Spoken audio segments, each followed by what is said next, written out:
When we talk about the Sharia, it's important to understand that it's not a single fixed legal code that can be applied identically across all Muslims.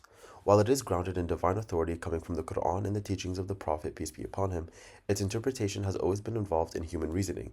This is where the diversity comes in. A key concept here is the ijtihad, which refers to the process of independent reasoning used by scholars to interpret Islamic law. Because language of the Hadith or the Quran can be complex and situations can vary across time and place, scholars don't always reach the same conclusions. This leads us to yet another important idea, the ikhtilaf, which in other words means legitimate or legal disagreement. In Islamic legal tradition, disagreement is not only accepted but is expected. In fact, it is widely recognized that two qualified scholars, called the mujtahids, can arrive at different rulings and both can still be valid expressions of God's law.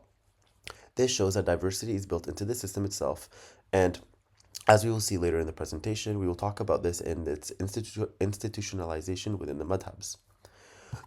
One of the most well-known examples of interpretive differences is the divide between Sunni and Shia Muslims. This originated as a political disagreement over leadership after the Prophet Muhammad's peace be upon him's death. Sunnis believed that Abu Bakr was the rightful first caliph, while Shia Muslims believed that Ali ibn Abi Talib was divinely chosen to lead. Over time, this disagreement developed into theological and legal differences, including beliefs about leadership, authority, and sources of the law. However, despite these differences, both Sunni and Shia traditions rely on the Quran and the broader framework of the Sharia. This demonstrates that even major divisions exist within a shared legal and spiritual foundation.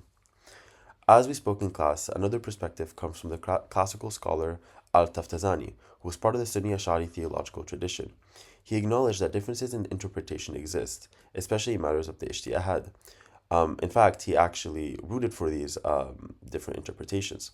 However, controversially, he argued that this diversity should remain within what he considered quote-unquote orthodox boundaries. He was critical of certain groups, specifically Shia communities, viewing them as outside the correct path. While scholars like him in saying these things may look like it's limiting diversity, in a way it actually highlights how widespread interpretive disagreements were. The fact that scholars felt the need to define boundaries shows just how much perspectives already existed within Islamic thought. Halak builds on this idea by emphasizing the concept of legal pluralism in Islamic law. He argues Islamic law is thus also characterized by legal pluralism. This pluralism gave Islamic law two of its fundamental features, one being flexibility and adaptability to different societies and regions, and other an ability to change and develop over time. In other words, the diversity of interpretation is what has kept the Sharia relevant throughout history. And this quotation specifically and how it impacts everyday life will also be spoken about later in this presentation.